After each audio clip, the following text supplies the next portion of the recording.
loob ng 20 taon, naging laman siya ng telebisyon bilang isa sa mga kilala at pinakarespetadong broadcast journalist sa Pilipinas.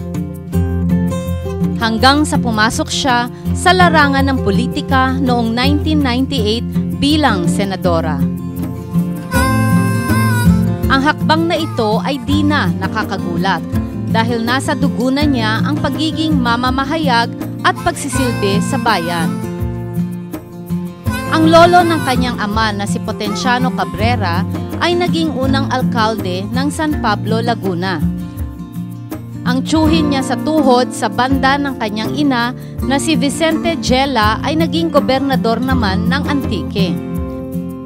Ang kanyang lolo na si Jose P. Bautista naman ay itinuturing na haligi ng larangan ng pamamahayag sa Pilipinas. Bagaman natalo siya sa pagtakbo bilang vice-presidente ng presidential candidate na si Fernando Poe Jr. noong 2004 sa dating kasamahan sa trabaho sa telebisyon na si Noli De Castro, naging makasaysayan pa rin ang kanyang karera sa politika. Siya lamang ang babaeng kandidato na nanguna sa senatorial race ng 2 eleksyon na may 15 milyong boto noong 1998 at 18 milyong boto naman noong 2007. At hindi naman niya binigo ang mga taong nagtiwala sa kanya. Hanggang sa ngayon, patuloy pa rin siyang nagsisilbi at lumalaban para sa karapatan ng mga kabataan at kababaihan. Pati na para sa kapayapaan sa Mindanao at kaligtasan ng ating kapaligiran. Siya si Senator Loren Legarda. Dakilang babae, ina, career woman, senadora. Good evening, ladies and gentlemen. Welcome to Up Close and Personal. Tonight, we're very honored to have with us may kababayan, napakaganda at napakabait po, Senadora Loren Legarda.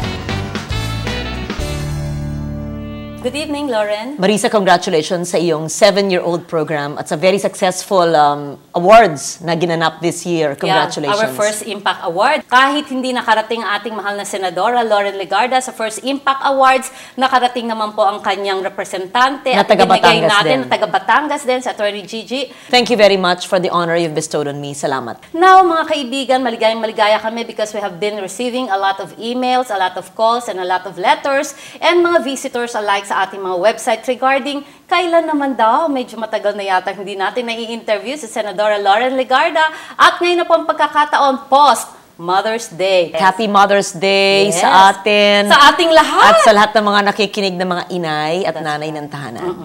Ngayon, Senator Loren, describe yourself first as a senator, as a mother, as a career woman, and as a person, Senator Loren. Mahirap yun, napakarami. Ang hirap, ang dami nun, ha? Pero actually, para i-simplify, no?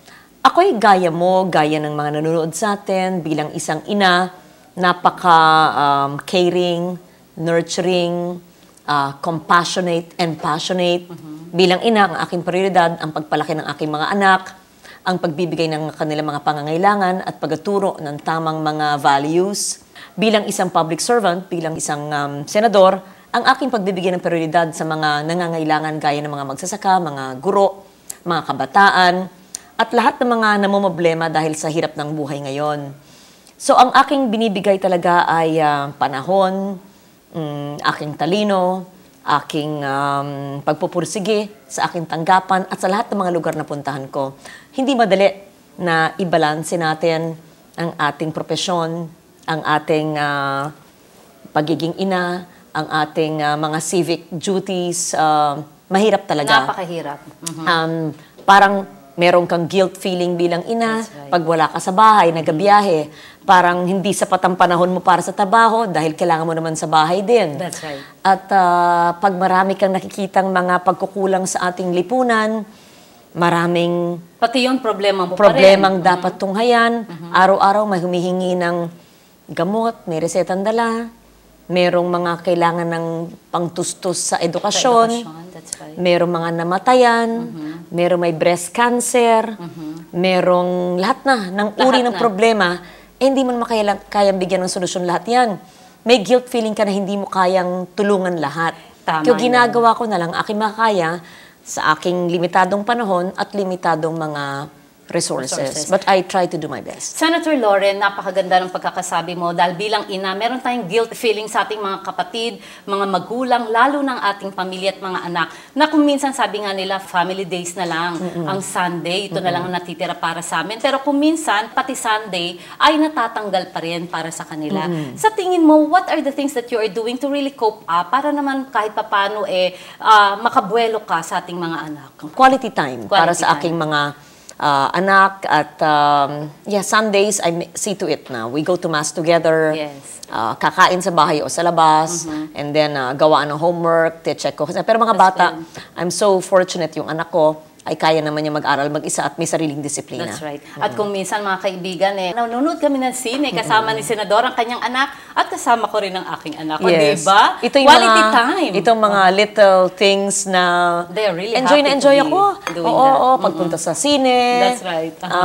Maski sa bahay lang, kwentuhan kami o internet. That's right. Ganun kasimple. Ganun kasimple. Yes. Bilang isang public servant, Senadora, napakaraming kagaya niya, napakaraming tao na talagang pumipila. Lahat ng mga problema, dinudulog sa'yo, hindi natin kaya lahat. Resolbahin ito. Ano ang mga bagay na nagtutulak sa'yo para lalong maproteksyonan mo sila, lalo na mga kabataan, ang kapaligiran, at ang mga kababaihan? Talaga bang this is a conscious effort on your part para ipaglaban ang karapatan nila? Napakarami kong mga advokasya, Marisa.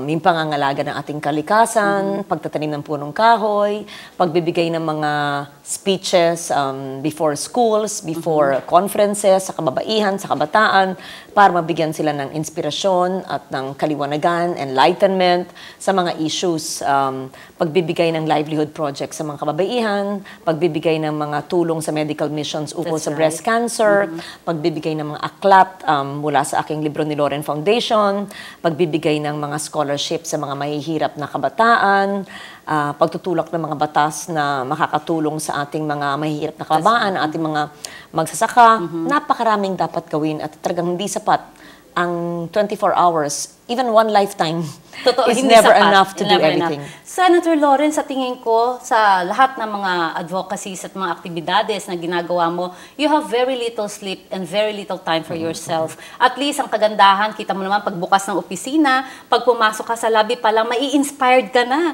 Even the surrounding, the environment's really good. Welcoming, yung lalo na yung mga green dito sa opisina ni Senadora. Puro green. At paglabas doon, buti na lang, magandang view mo dito. Talagang puro greenery. Ibig sabihin nito, it will really refreshen your mind, your body, your spirit to help more people para naman mas makagaan tayo sa kanilang mga kabuhayan. Yun ang advocacy ni Senator Lauren Legarda. Alam mo, Senator Lauren, napakarami mga kababayan natin ang namimiss ka sa telebisyon. Maari silang mag-access ng aking mga activities, ng aking mga commercials. Ang bata ako, ng aking mga TV shows, no?